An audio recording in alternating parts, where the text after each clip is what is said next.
কেন্দ্রীয় বাহিনী বলে আলাদা করছেন কেন আপনারা? মানুষ, কোনো মানুষ যদি অসুস্থ হয়ে পড়ে, কোনো মানুষ যদি তারা মনে করে যে তাদের ওয়ারেস চাই, আমি তো তাদের দেওয়ার পক্ষে। কারণ সবার উপরে মানুষ সত্য, তাহার উপরে নাই।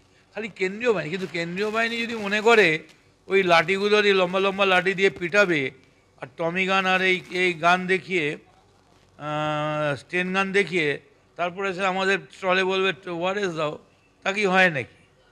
কেন্দ্রীয় বাহিনী ভদ্র ব্যবহার করুক, ভালো ব্যবহার করুক। লাঠি বাটি চালাবার চেষ্টা করলে, অযথা গায়ে হাত দিলে সেই লাঠি কেড়ে নেওয়ার ক্ষমতা তৃণমূল কংগ্রেসের আছে। নমস্কার, আমি সুধন বোস, আপনারা দেখছেন WBN ইন্ডিয়া। সপ্তম দফা মানে শেষ দফার লোকসভা নির্বাচন আগামীকাল 1 জুন। তার আগে উত্তপ্ত করবার যে ব্যবস্থা সেটা আমরা শুনলাম। মদন মিত্র কি বললেন? আসলে একটা উত্তেজনা তৈরি করবার, সেই অনুব্রত মণ্ডল যেভাবে উত্তেজনা ছড়াতো, আজকে মদন মিত্রকে দেখছি এগিয়ে এসে সেই কথাই বলছে ভোটের ঠিক আগের দিন। আচ্ছা, একটা কথা বলুন তো, নির্বাচন কমিশন এখানে আছে তো, কেন্দ্রীয় বাহিনী আছে তো, তাই নির্বাচন কমিশন এত চুপচাপ কেন? এই ধরনের লোকেদের এই কথাগুলো যে নিচু তলায় যে সাংঘাতিক বিস্ফোরণ ঘটাতে পারে, সেটা কি নির্বাচন কমিশন বুঝতে পারছে না? শুধু তৃণমূল কেন, বিজেপির লোকেরাও আছে। সজল ঘোষের আগের দিন একই কথা বলেছেন, মদন মিত্র এই কথা বলছেন, দিলীপ ঘোষ ঘুরিয়ে বলছেন। কিন্তু এটা কেন হচ্ছে? নির্বাচন কমিশন কি চোখ বুজে আছে? এই মুহূর্তে সপ্তম দফা ভোটে প্রায় 950 কোম্পানির বেশি কেন্দ্রীয় বাহিনী দেওয়া হয়েছে। তাই এই কেন্দ্রীয় বাহিনী ব্যবহৃত হচ্ছে না কেন?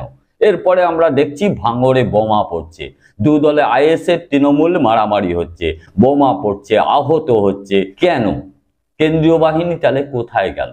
আমাদের বক্তব্যটা হচ্ছে যে কমিশনকে আমরা যতটা ভেবেছিলাম যে অনেক কার্যকরিতা পালন করবে এবং ভোট একেবারে নিরপেক্ষভাবে সত্যিকারের শান্তিপূর্ণ নির্বাচন হবে, কিন্তু আমরা দেখেছি যতই দফা এগিয়েছে ততই কিন্তু হিংসার জায়গায় পৌঁছেছে। এবার এই সপ্তম দফা মানে 1 জুন যে ভোট হবে, সেটা নির্বিঘ্নে কি করে হতে পারে? এই রকম ধরনের নেতারা কেন বাইরে আছে, জেলের বাইরে কেন? এই মুহূর্তে তাদের তো হেফাজতে নিতে পারতো কমিশন। এই ধরনের বক্তব্য যে নেতারাই রাখবে তাদেরকে আটকানো উচিত ছিল। এইটাই কিন্তু বিস্ফোরণ ঘটছে নিচু তলাতে, নিচু তলার কর্মীদের মধ্যে বিভাজন সৃষ্টি করছে, যার জন্য দেখলাম যে ভাঙড়ে একটা গন্ডগোল হলো, বোমাবাজি হলো। সেইখানে কোথায় ছিল এই কেন্দ্রীয় বাহিনী? নির্বাচন কমিশনের ব্যবস্থাপনাটা কোথায়? এটা নিয়ে আমাদের খুব চিন্তা এবং সংশয় এসছে যে এই যে 1 জুন আগামীকাল ভোট হতে চলেছে, সেটা কি হিংসামুক্ত হবে? সেটা কি করাতে পারবে কমিশন? এই ধরনের নেতারা যদি নেতা এদের বলা যায় কি? কারণ এই ধরনের নেতা বলতে হচ্ছে যে এই ধরনের লোক মদন মিত্র হঠাৎই সামনে এসে অনুব্রত মণ্ডলের মতন যে ক্ষতি অনুব্রত মণ্ডল করেছিলেন সেই জায়গাটা তিনি পালন করছেন। ঠিক একই ধরনের কথা। এই কথা শুধু যে মদন মিত্র বলছে তা নয়, আরো অন্যান্য দলের লোকেরা বলছে। তাদের কেন কমিশন আটকাচ্ছে না? যেখানে পুলিশ অফিসাররা পাল্টানো হচ্ছে, অনেক জায়গায় দেখতে পাচ্ছি পুলিশ আধিকারিকদের এক জায়গা থেকে বদলি করা হচ্ছে, কারণ অভিযোগ তারা অন্য দলের সমর্থক হিসেবে কাজ করছে। সমর্থক হিসেবে কাজ করছেন এক জিনিস, তিনি পাল্টাচ্ছেন, কিন্তু এই যে দুষ্কৃতির মতন কাজটা করে যাচ্ছেন, আসলে তো একটা উত্তেজকের একটা কাজ করে যাচ্ছেন এই সব নেতারা। তাদের কেন সেন্সার করা হচ্ছে না? তাদেরকে কেন আটকানো হচ্ছে না? এটা নির্বাচন কমিশনের দায়িত্ব ছিল, কিন্তু নির্বাচন কমিশন এখানে নির্বাক, কোনো রকম তাদের কিন্তু পর্যবেক্ষণ নেই।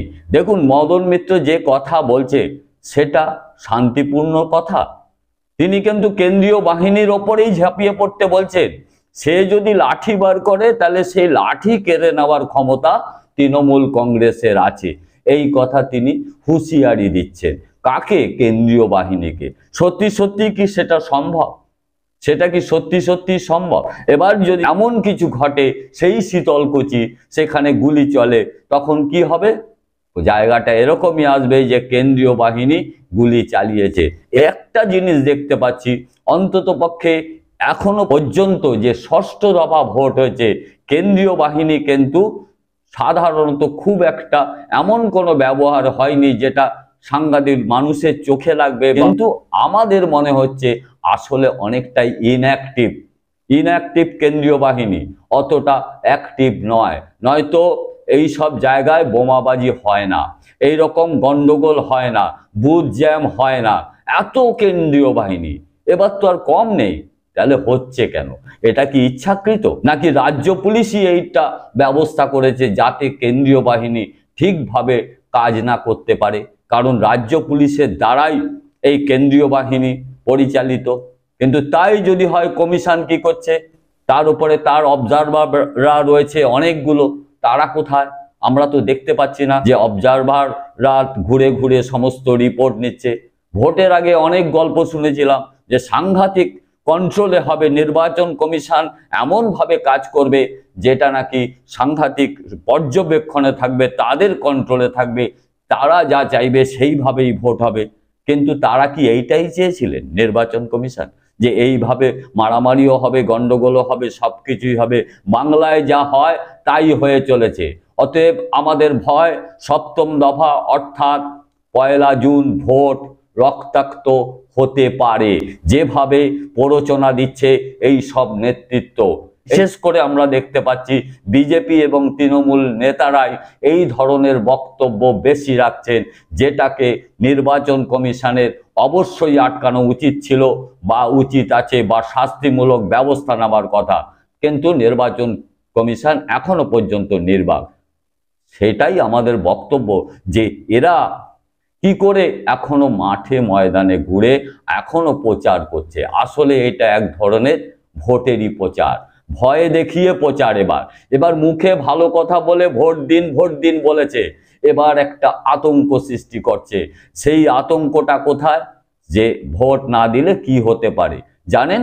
অলরেডি বিজেপির বাড়িতে, বিজেপি নেত্রীর বাড়ির কাছে বা নেতার বাড়ির কাছে সাদা থান দিয়ে গেছে, যেটা অনেক কাল আগে শুনেছিলাম যে এরকম বামফ্রন্ট লোকেরা সেই সময় ভোটের সময় এরকম সাদা থান পাঠাতেন। সেটা কিন্তু এখনো অব্যাহত আছে।